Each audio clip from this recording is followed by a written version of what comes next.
1.b के theory को ख़त्म करने के बाद अब हम न्यूमेरिकल पर आते हैं। पहले में है सत्य और असत्य कि ये सही है या गलत। -4/5 प्लस -4/5 को जोड़ने पर अगर -8/5 आ जाए तो ये सत्य है, अगर ना आए तो ये असत्य है। तो जोड़ते हैं इसको। चूँकि हर आपस में बराबर है इसलिए हर को ऐसे ही उतार लेंगे, अंशों को आपस में जोड़ेंगे। -4 प्लस -4, प्लस और माइनस मिलके माइनस होंगे, और चूँकि दोनों माइनस ही माइनस है इसलिए आपस में जुड़ेंगे, 8 हो जाएगा। और चिन्ह हमेशा बड़ी गिनती का -8/5, चूँकि ये बराबर -8/5 के आ गया इसलिए ये पहला सत्य है। दूसरा, ये परिमेय संख्या नहीं है। आपको पता है अगर कोई भी अंक सिर्फ 1 दिया है तो बटे 1 लिख के उसे हम परिमेय संख्या p/q के रूप में बदल सकते हैं, इसलिए ये संख्या -6/7 प्लस 6 भी एक परिमेय संख्या है, क्योंकि इसे हम बटे 1 के रूप में भी दिखा सकते हैं, इसलिए यह क्या है, असत्य है। आगे है तीसरा, दो परिमेय संख्याओं को जोड़ने का क्रम बदलने पर योगफल वही रहता है। ये सत्य है, क्योंकि मैंने इसे आपको क्रम विनिमय नियम में बताया था कि चाहे 3/3 + 5 जोड़ के 8 आए, चाहे 5 + 3, आंसर 8 ही आएगा, इसलिए ये सत्य है। चौथा, 3 परिमेय संख्याओं का योगफल परिमेय संख्या नहीं होती। ये गलत है, क्योंकि किसी भी परिमेय संख्या को आपस में जोड़ा जाए वो अपने गुण को संरक्षित रखते हुए योगफल में वही गुण दर्शाता है। इसका मतलब अगर परिमेय संख्याओं को जोड़ा गया तो योगफल भी हमेशा परिमेय संख्या ही होगी, इसलिए यह क्या है, असत्य। फिर से मैं रिमाइंड कर दूं, ये सत्य है पहला, दूसरा असत्य है, तीसरा सत्य है और चौथा असत्य है। क्वेश्चन नंबर 2 पर आ जाते हैं, और यहाँ बहुत सारे क्वेश्चन दिए हैं। मैं हर क्वेश्चन नंबर से कोई एक क्वेश्चन बता दूंगी और बाकी आपको लगाना होगा।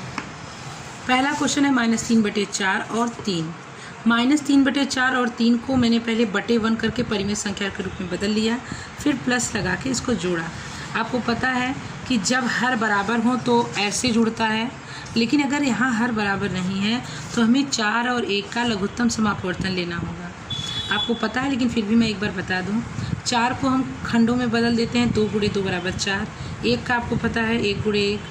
तो लघुत्तम समापवर्तन में हम क्या करते हैं, किसी भी अंक के बड़ी घात को लेते हैं। 2 का बड़ी घात यहाँ 2 घाते 2, तो हम इसको ले लिए, और 1 तो 2 दूनी 4, तो इसका लघुत्तम समापवर्तन कितना हो गया, 4। अब इसको इसमें भाग देंगे, 1 आएगा, 1 का ऊपर गुणा करेंगे, -3 × 1 प्लस, उतार लें इसको, फिर 1 का 4 में भाग देंगे, 4 आएगा, 4 का ऊपर गुणा कर देते हैं, 3 × 4। अब -3 × 1 = -3, प्लस को उतार लें, 3 × 4 = 12। 12 और 3 में आप चिन्ह विपरीत देख रहे हैं, इसलिए ये आपस में घट जाएंगे। 12 में से 3 घटा दिए तो 9 आ गया।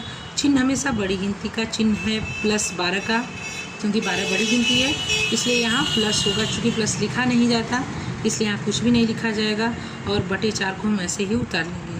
तो दूसरे के पहले का आंसर आया 9/4। ऐसे ही आपको दूसरे का दूसरा भी लगाना है। -1 दिया है, इसको आप -1/1 करके p/q के रूप में बदल के जोड़ सकते हैं। तीसरा है, दोनों पक्षों को हल करके सत्यापित करिए। ये क्रम विनिमय के नियम पर है कि चाहे जिसे पहले जोड़िए आंसर 1 आएगा।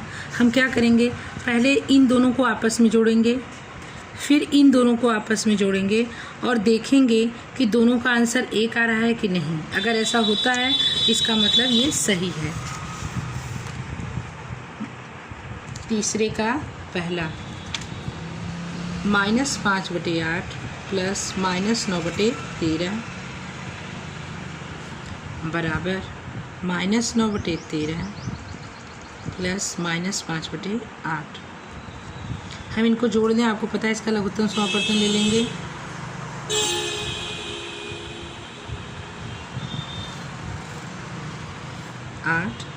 और 13 का आपको पता है 13 अभाज्य संख्या है, प्राइम नंबर, ये किसी से नहीं कटता, इसलिए 13 का नम 13 ही होगा। अब इनका लघुत्तम समापवर्तन आ गया।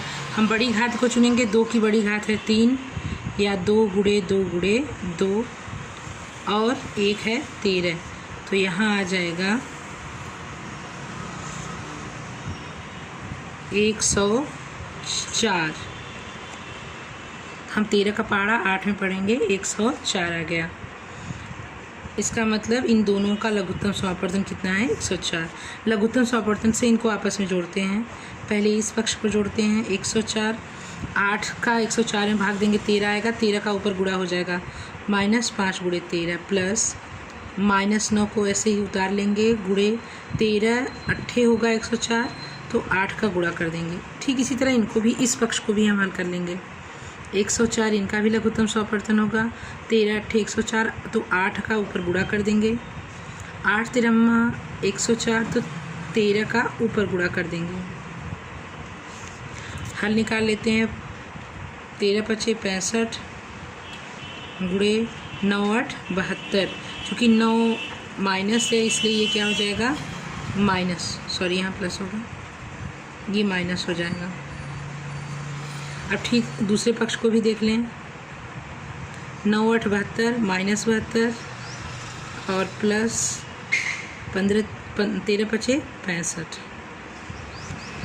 यहाँ हम पहले प्लस माइनस को हल कर लें।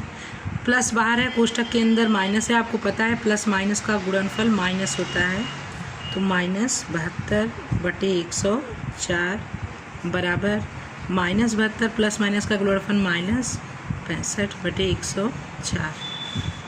अब इसको हम जोड़ते हैं, चूँकि चिन्ह एक है इसलिए जोड़ेंगे और माइनस लगा देते हैं। 5 2 7 6 7 6 13/104 बराबर 5 2 7 7 6 13 104।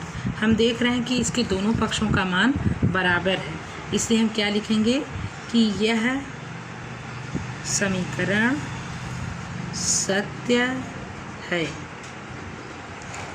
इसी तरह हम दूसरा और तीसरा भी लगा लेंगे।